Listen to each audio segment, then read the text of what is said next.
Halo guys, masih bersama aku Bang Fat. Gimana kabarnya? Sehat? Lancar? Aman? Amin. Hari ini kita ada di sekitaran Bagi ya guys. Kita sedang San Moria bentar. Ya walaupun ini sudah hampir jam 10-an ya, tapi nggak apa-apa lah. Kita sediakan waktu bentar untuk sekedar riding santai aja.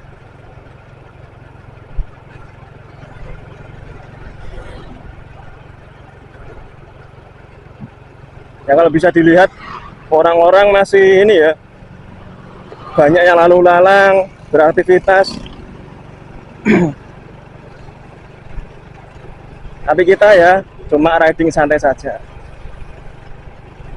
Nah, yang lagi hangat-hangatnya dibicarakan itu mengenai film Vina Sebelum 7 Hari ya, dimana film ini itu mengangkat dari tragedi nyata ya, sebuah kasus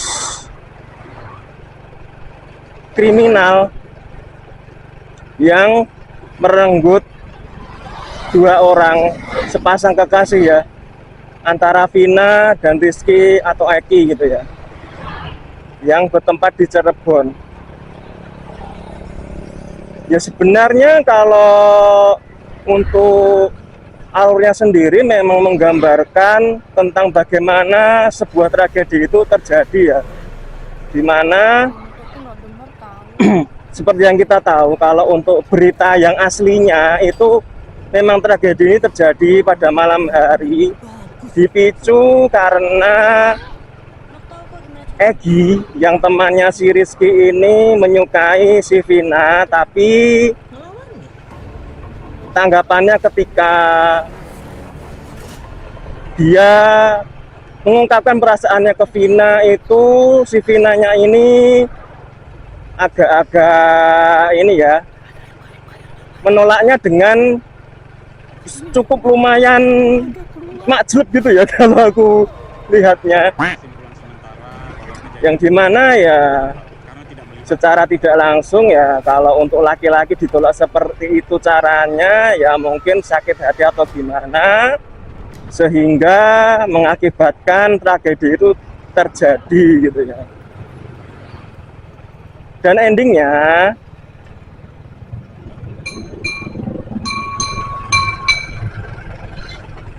si Vina sama Rizky ini dibuat seakan-akan terjadi kecelakaan di satu ruas jalan gitu ya, untuk menutupi tindak kriminalitas antara Egi dan teman-temannya gitu ya, yang memang itu akhirnya ditemukan oleh aparat yang berwenang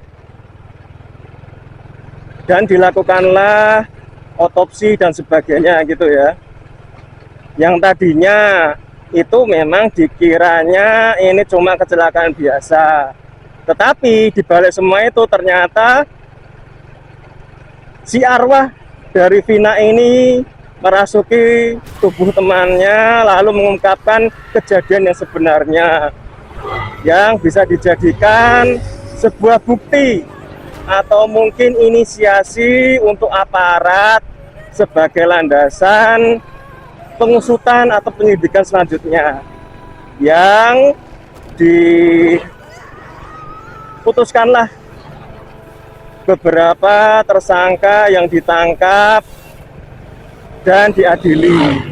Namun ya yang seperti yang sudah kita tahu, dari 11 orang tersangka ini baru 8 orang ya yang diadili, sementara sisanya itu masih buron 3 orang ya. Dan yang lebih membagongkan lagi, ada isu bahwa 3 orang lainnya ini adalah merupakan anak dari salah satu pejabat di satu instansi, sehingga timbullah suatu isu-isu yang mengatakan bahwasanya susahnya diusut kasus ini dikarenakan ada beberapa intervensi dari instansi yang dimaksudkan gitu ya, sehingga sampai 8 tahun itu tertunda ya, tentang siapa yang menjadi buronan ini. Nah, sebenarnya kalau untuk dari sisi filmnya itu memang mengangkat kisah nyata, itu bagus sebenarnya. Ya, di sini ada beberapa kontroversi, ada yang pro, ada yang kontra. Yang pro mengatakan bahwasanya ya bagus, ini diangkat menjadi film agar di-up lagi nih, sehingga diusut tuntas ya, karena memang ada 3 DPO yang belum ditangkap gitu ya, dan akhirnya kan malah membuka lagi kasus ini untuk bisa diselidiki oleh pihak yang berkewajiban gitu ya. Sementara yang kontra adalah menyayangkan etikanya. Ya bener sih, karena apa? Di dalam perfilman pastilah ada bumbu-bumbu dramatisasi yang melebih-lebihkan. Ya kalau menurutku ini ya memang sebenarnya tidak mengubah konteks atau isi dari si film ini sendiri ya, menceritakan ini. Tapi kalau memang isinya melebih-lebihkan atau melebay-lebaykan, ya harusnya memang sudah dipikirkan sejak awal ya, part-part mana yang bisa didramatisir, part-part mana yang tidak bisa. Kalau yang aku lihat pas di bioskop itu ya, part-part yang paling didramatisir adalah ketika dia istilahnya kesurupannya ini kan bisa sampai terangkat gitu kan ya. Ini aku rasa nggak selebay itu juga sih ya, sehingga mungkin menyulut amarah dari netizen gitu ya, kenapa kok sampai selebay itu. Sementara kalau untuk dilogiskan itu nggak mungkin terjadi gitu ya. Nah, kalau aku berdiri di sisi mana? Kalau aku berdiri di sisi yang pro untuk mengatakan bahwasanya film ini wajib diangkat. Karena apa? Ya dari sisi keluarga ini kan butuh keadilan ya, butuh mencari siapa sih sebenarnya orang dibalik semua ini yang masih berkeliaran di luar sana. Bayangkan ini 8 tahun loh guys, ini belum ketangkap itu ya. Mungkin kalau dari si keluarganya ganjel banget ya, yang lain ketangkep kok ini yang 3 lagi belum ketangkep, ini gimana ceritanya gitu loh. Apalagi kalau yang terakhir ini katanya di BAP itu keterangan dari saksi-saksi yang 8 yang udah ketangkep ini malah ditarik lagi lah, kan aneh gitu loh, yang seakan-akan melindungi dari si 3 DPU ini tadi. Nah, yang ini jadi polemik sebenarnya, yang semakin menggiring bahwasanya lah apakah benar bahwasanya yang 3 DPO ini merupakan anak dari suatu pejabat di instansi tertentu yang memang punya power gitu loh.